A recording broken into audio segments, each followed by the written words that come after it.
What's happening, model makers?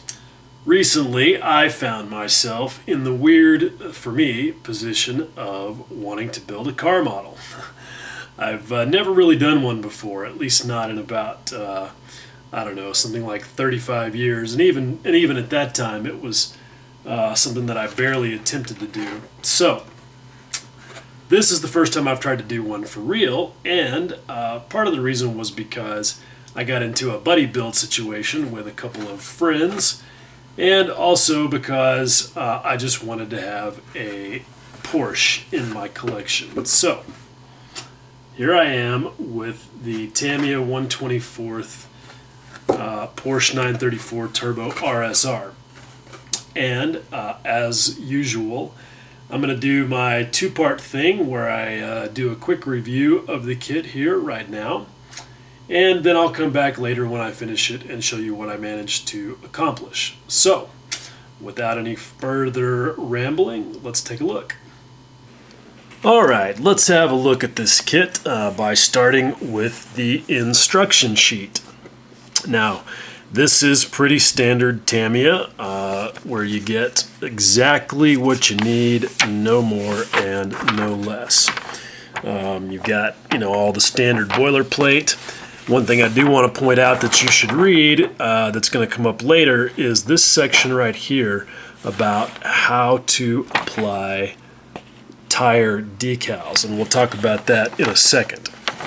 But other than that, there's really not a whole lot to say here. I mean, this is Tamiya's usual very clear and straightforward job of showing you exactly what you need to do in each step, what the color callouts are, and whether you need to apply any special parts. Like, for example, on this step, you've got some photo etch pieces that you've got to attach to the front of the radiator and the brake cooling scoops. So, there you go. Not a whole lot more to say about that. You do get the usual color callouts on the back here that tell you the placement of all of the various decals. Speaking of decals, let's take a look at those. They are a little bit of a change up if you are used to Tamiya's military decals, which some people absolutely despise. These are different because they are, look right there, made by Cartograph. So everybody should expect great things from these decals, and they do look really nice. They appear to be very thin with very little carrier film, and the printing is absolutely outstanding. You can take a look at the detail there, especially on the instrument cluster, which is a subject we're going to come back to later. But again, that's exactly what you would expect from some Cartograph decals.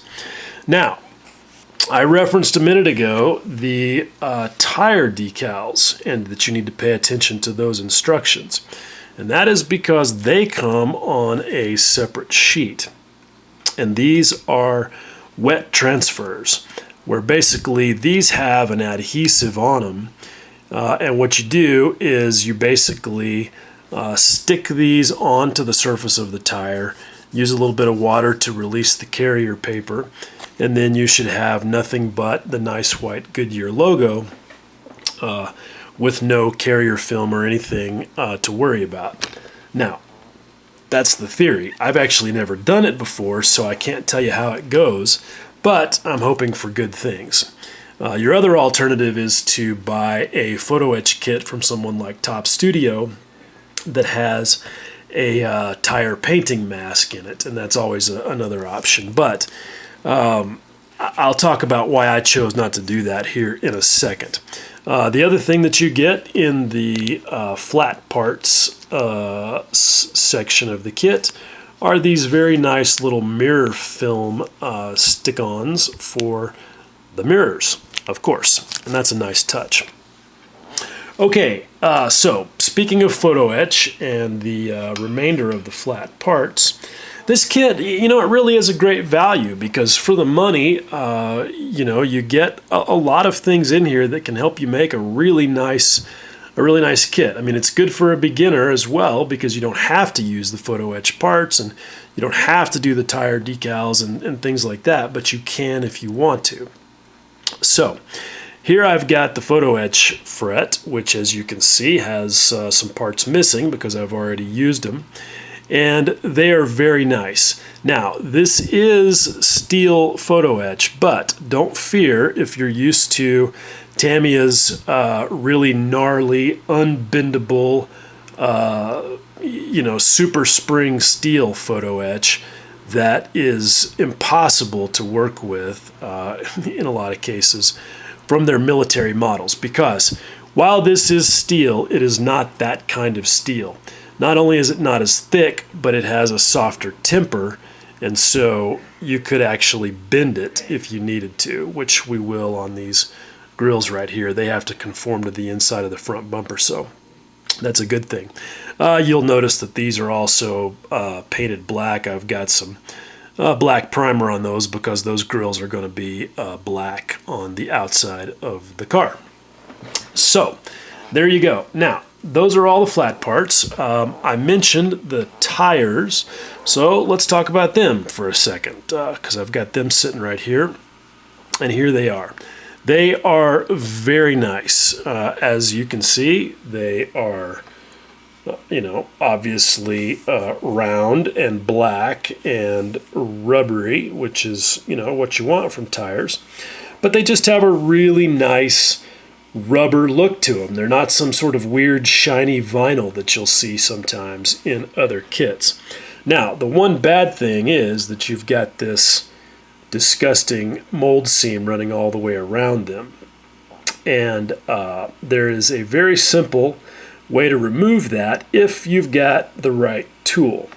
And that is one of my favorite things, which is my Proxxon Micromott EF50 rotary tool. And what you do is, with the tire mounted on one of the on the wheel, it's got a here's some wheels right here. We're going to talk about it in a second. Anyway, you'll see that the wheel has a stem sticking out of the back side of it. That's the axle. And you can just chuck that up in your little 3-jaw chuck and send that tire spinning at about 500 or 1,000 RPM on the surface of a fairly rough sanding stick. And you can see that that's what I've done on this tire right here. And you get a very perfectly realistic scuff on that tire. You can see it's even got enough traction to take the dust off my finger. That'll be fun to get off of there. But anyway, you can see that it looks really good. I mean, it should be realistic because you've basically duplicated the actual process that takes place in real life. So those look really good. What I would say is, don't mount the tire and scuff it and then plan on taking the tire back off of the rim if you're going to paint them like I did, because while that's possible, it's not easy, and that's why I've only done one of them. And I'm not going to put them back on the rims until I am completely finished with everything to do with the rims themselves. So at any rate, that's the tires, and they are very nice. Okay, now I want to talk about sprues, but the truth is I can't really show you a whole lot with the sprues because I've assembled most of this thing and there's not a lot of parts left on the sprues. In fact, the only sprues that have parts really on them anymore is the clear parts. And we're going to come back to that. I mean, it's straightforward. It's nice, and you know, it's auto glass. The detail on the lenses is exactly what you would expect from Tamiya. You can see there that the grids are very nicely molded in there. I mean, they're great. There is one issue, but we're going to come back and talk about that in a minute. You also have a sprue of parts that have been vacuum metallized with a nice satin aluminum. Not total, it's not totally chrome, which is good because what you're trying to duplicate there on the wheels, which is what used to be right here, is a polished aluminum as opposed to a chrome plate. So the satin is very nice. It's also good because if you're going to paint the wheels like I am, and you want to strip that aluminum off of them, that type of chrome or vacuum metallizing, whatever you want to call it, comes off in household bleach very easily. Didn't take long at all. In fact, almost all of it was gone within about 15 minutes, and the only thing that was left was down in some of these deep recesses, and even overnight that didn't come off, but it wasn't a big deal. I just chose to paint over it. No worries there. So you can see that I've got these painted in a nice glossy black. They're not going to stay that glossy. What I want is basically a satin finish that mimics a machined and anodized black aluminum. So I'm going to dull that down as my next step. And then I'm going to install some valve stems from, I believe they're from Top Studio. Not sure, I just ordered those yesterday. But anyway, some nice little aluminum valve stems will complete the look of the wheels. And then I'll mount them on I'll mount the tires, and then I'll scuff the remainder of the tires, and then I will mount the tires on the chassis, and then I will put the tire decals on last. That way, just in case they're not durable, I won't have to handle them very much. Okay, now this sprue this is the black sprue. It's got all your black parts, and some of those are still on here. You can see that they are very nice. And these parts are primarily going to stay exactly as they are. The reality is on a real car that a lot of these parts are actually plastic in real life. And in order to get the best realism, I'm going to leave them exactly that way. I'm not going to paint these parts. This spoiler in particular has a little bit of a nice satin texture on it already for you, so that's perfect. Same thing with these grill parts. I believe that on the real car they're plastic as well. Same with the door handles, that type of thing. These bumper covers, they're plastic on the real car. The mirrors, same thing. So I'm going to leave those exactly as they are. You also get another sprue that's this green color that everything else is molded in, because that's the main color of this particular variant of the race car. So most of those are gone, however, from the sprues because they've been assembled into the chassis, which I have right here. Now, this is pretty much painted up, not my best paint work. This was a little bit of a frustrating exercise because truly, almost none of this is going to show when the car is sitting on its wheels. But in looking at some reference photos of the Porsche, I found that a lot of this stuff back here, the turbo, the exhaust, the wastegate, shows underneath the rear bumper, kind of like that. And so it needed some color. So I started painting it just to get that splash of color. And one thing led to another, and basically I ended up painting it almost as if I would the real thing. So it is what it is. At least, if somebody flips this thing over, I won't appear to be totally incompetent. At any rate, there's a few things to talk about here. You can see that the detail on this is pretty good, even though none of it is going to be visible when you're done. But, when you look at things like these disc rotors, they are really good. And that's one of the reasons why I chose not to spend $30 on a Top Studio photo etch kit for this thing, because basically it includes all the same stuff that's already in the photo etch kit that you get from Tamiya, all of these grills and grates and so forth. But it also includes disc brakes, which I didn't think were any better than these, and they're not really going to show that much through the holes in the rims anyway. So the only other thing in that photo etch kit that would even be really kind of worth paying for is that it does include Dunlop tire masks if you want to paint Dunlop logos on your tires. I don't care, so I'm going to just stick with the Tamiya decals and not worry about that. Now, I will say this. One thing that's on the photo etch sheet here are these little hood bonnet pins. And if you're not familiar with those, just look at, just Google some pictures of the Tamiya, of the Porsche 934, and you'll see what I mean. Basically, it's just a ring and a cotter pin. And I just don't feel like these are as detailed as I want them to be, so I've ordered some aftermarket ones again from Top Studio or some of those guys. I'm getting it all from HeroBoy.com, which carries basically every race car accessory you could ever want if you build model race cars. So anyway, enough about the photo etch. This is all real simple assembly.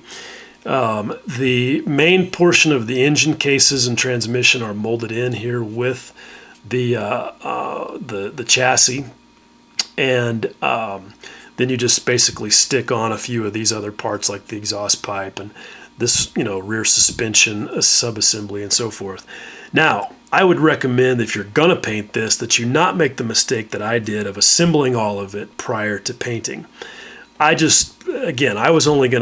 really wasn't even planning on painting any of this. I was gonna paint it all black and just leave it at that, and then as I said, I got started with this little bit of color here and one thing leading to another.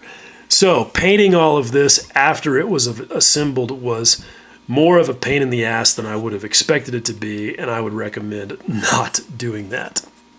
Okay, now moving to the front of the car. One of my favorite things about this model is that it has a workable front steering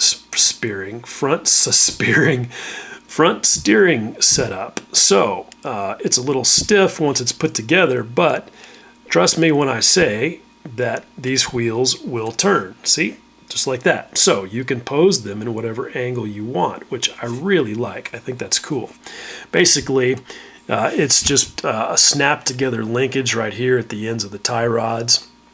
And then when you assemble the whole thing onto the chassis, you just have to make sure not to get any glue on the top and bottoms of the McPherson struts in there. So comes out pretty good. And I didn't bother to paint the springs on the coilovers because they are absolutely not going to show when the whole thing is said and done. So that's the chassis. Now let's talk a little bit about the interior. It's pretty straightforward. You get the tub, and you have some parts for the gear shift, the emergency brake, the gas pedal, clutch, brake, and then you get a couple of really nice little photo etch pieces for the foot pads on the clutch and brake, which are very cool. Hopefully, they'll actually show a little bit when it's all put together, but probably not. Now, one thing that you'll notice, I'm not doing my car in the race scheme. I'm doing basically a bright red on the body, and I chose to paint the chassis and the inside of the car in black. Somebody asked me about this, if the underside of the car wouldn't actually be the body color, because that is what it says in the instructions, and that's true. This car is a monocoque structure, so most of the body is what makes the bottom portion of the chassis, and it is in fact all painted in the same color as the outside of the car. But I'm basically modeling this as a rich guy's toy that he's had built at some Porsche tuner, and it can be whatever I want it to be. So I chose to paint the bottom of it black and paint the inside of the interior. The inside of the interior. That's pretty redundant, isn't it? Anyway, I chose black. Now, what's kind of interesting about this is I elected to use one of my favorite primers, which is All-Clad's 309 Black Microfiller Primer. And it's a lacquer, and it's great stuff. And I chose to use that because I'm going to use lacquer on the outside of the body shell, and so I just kind of wanted to be consistent. Anyway, one thing about lacquers is that when you get down into an area like this, it's difficult to avoid dusting. For you guys that build aircraft, you know that this happens a lot of times at the wing root, where you've got a kind of a right angle, and there's just something about the airflow from your airbrush that creates a lot of little fuzz, and it's disgusting, and it will totally ruin your life if you want a smooth paint job. And I had a lot of that in here when I was done. So what I did is an old school painter's trick to knock that fuzz down. I came back with a dose of Mr. Leveling Thinner, which I've got right here, and this is basically just a lacquer thinner that's diluted a little bit to make it a little friendlier for model making, and it has a retarding agent that helps it self-level. And so what I did is, after giving this just maybe half an hour to dry after shooting the primer on it, I just came back and I just flooded it with a nice wet layer of Mr. Leveling Thinner. And you can see it's not a show car gloss, but it is definitely an appropriate level of gloss for the sheet metal on the inside of a body tub. And I'm pretty happy because I didn't touch sandpaper or anything to that even once. And I did the same thing on the wheels because, again, it was tough to spray down inside there without getting any dusting. And then came back, flooded them with the MLT, and the finish is great. Actually, on the wheels, it's shinier than I want. Same thing with the roll cage, which is all assembled. This thing is a little bit fiddly. It's 1, 2, 3, 4, 5, 6 pieces that you have to put together. And what I did is I assembled the front portion of it, set that into the body tub, and then positioned these rear pieces, and then glued the joint here and let that set up overnight. And I've got this thing nice and shiny because I'm going to spray all-clad polished aluminum on that. That should look pretty good. So that pretty much covers all of the parts except the body, and we've got that right here. And this thing is just really exquisitely molded. The finish on it is fantastic. It has very few parting lines. The ones that there are run across the top of the front quarter panels, and down the front here you can kind of see it right there where it goes down the corner of the bumper there. I've polished it off on the top of the quarter panel here, so that's all taken care of. You can see that the only place where it's really going to be a hassle to deal with is back here on the rear quarter panel. You can see where it runs up underneath the spoiler right there. That's going to be a pain in my ass, but we'll deal with it. The thing that I really do like about this is that everything is so nicely scaled. You know, one thing you see with a lot of car models, and I don't get why those guys don't complain about this, is that things like the B-pillars and the window sills and things like that are just grossly overscale, and it leaves the thing just looking like a toy. But in typical Tamiya fashion, they've really done a good job with that. One thing that was a little bit weird that I didn't understand is that you get a couple of rectangular blocks of plastic that have to be glued into either side of this section of the spoiler right here. And they fit fine, but there's still going to have to be a little bit of finishing work to deal with that. So I don't know what's up with that, but it is what it is. There are a couple of things that you've got to deal with. You've got to attach photo etch on here. This goes over the fuel filler. There's a little photo etch piece that goes there. But really, there's not a whole lot that's too complicated as far as assembly of the body section goes. But this is where we're going to get into the gripe section of this this review. I know, it seems weird to even say that there's a gripe section of a review of a Tamiya kit because they just typically do everything so well. And if you've built a lot of their aircraft models, you've gotten really spoiled on their engineering and molding and all of that stuff. So this being not only my first Tamiya car model, but really my first car model at all, I was a little bit baffled at a couple of things here. One of them was sort of a silly thing. They put the mold information right here on the underside of the roof in big letters, Tamiya 2012 or whatever it was. And as you can see, I've done a relatively poor job of sanding that off, but that should be okay. The reason that I did it was because at any sort of a low angle like that, it was highly visible. And really, even my sanding marks are more visible than I'd like them to be. But once I've got some glass in here, I don't think that'll be an issue. But at any rate, I just didn't understand why they didn't put it, say, someplace like this, or on the inside of the chassis, where it would absolutely never show. So that was a weird thing. Now, here is something else that's pretty baffling to me. And I referenced this before when I showed you the decal for the instrument panel. And here is said instrument panel, dashboard, etc. Now, when I look, you know, if you're just a car modeler, you may look at this thing and think, wow, that's pretty awesome. But I am primarily an aircraft modeler. And especially with Tamiya, I've gotten used to them being able to produce incredible instrument panel detail at pretty much any scale they want to. I mean, if you build the Tamiya 1/48 scale A6M0, for example, the instrument panel is basically the width of my fingernail, and every gauge, bezel, and switch is there for you.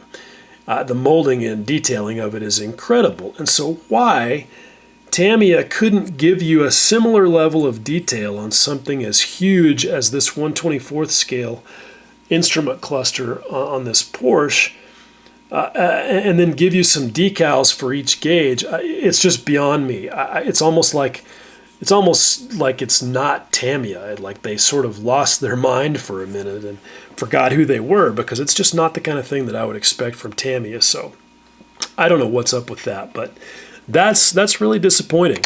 I mean, yeah, it's not going to show very much when it's installed in the car and you've got glass in the windows and you're looking through the driver's side window there. But I don't think that that's a valid argument for not doing it, because it's going to show at least as much, if not more, than the instrument panel on a 1/48 scale 0 is with the canopy slid shut. So, and they still chose to include all the detail there. So that's a disappointment. But that sort of pales in comparison to this particular issue that I'm about to show you right here. Now, look right here. These are the headlights, and they are well molded, very nicely detailed, and they install right here into these holes on the front of each fender, and I'm sure that they will fit perfectly.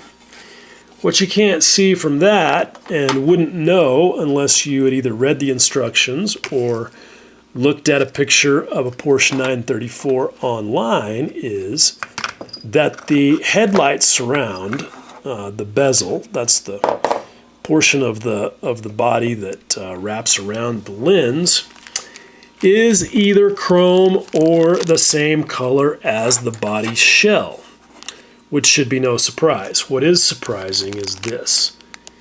It's molded directly into the headlight lens. It's all one piece.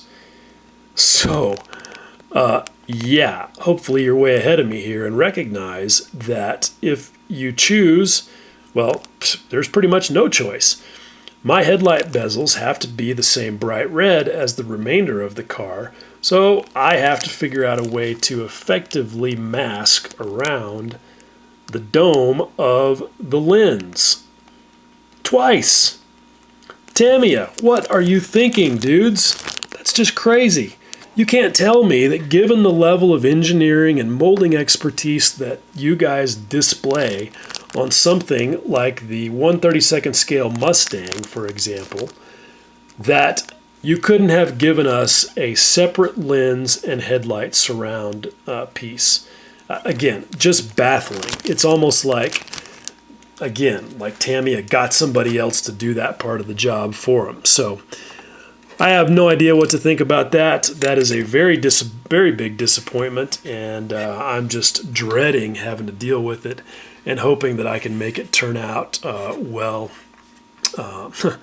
well enough to do justice to this thing, because I really want the outside of this thing to be perfect. That's just part of building a good car model, and so I'm really worried about my ability to mask each of those headlight bezels, but it's got to be done. Speaking of masking, here's the seat, which I've done also a little work on that I'll point out. It does not come with these openings in the side. I milled those in there with a little burr because that's where the HGW Sparco 6-point harness that I've got on the way has to pass through. And there is a little bit of a notch there that gives you a guide as to how big that opening should be. But if you're going to install the seat belts in a realistic fashion, I feel like that's something that you kind of have to do.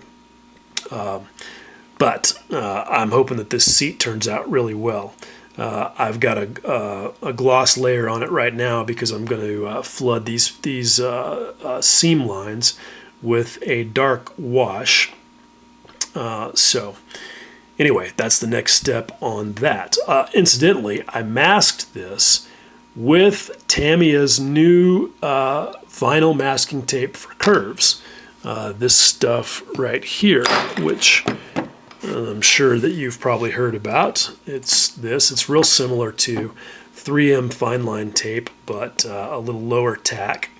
And it worked great. Very stretchy, did a good job.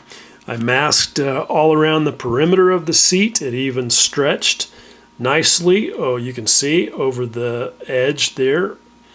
I mean, that's really an impressive bit of work for some masking tape. But anyway, I just did the edges, and then I filled in with my favorite liquid masking fluid, which is this stuff right here. And away we went and got that all painted up. So that's it. That is pretty much everything I think that you get with this kit. Okay, so there you go. That's a look at the Tamiya 1/24th Porsche 934 Turbo RSR, and I think you'll agree that it's a pretty cool kit.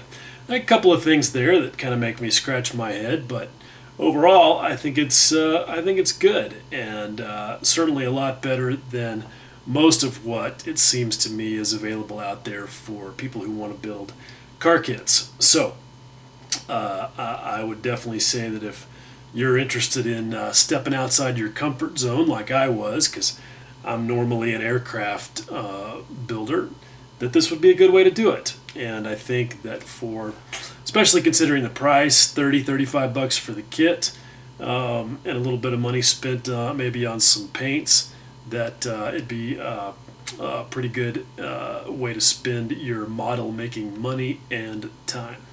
All right, guys, as always, thanks for watching. I appreciate it. Much love.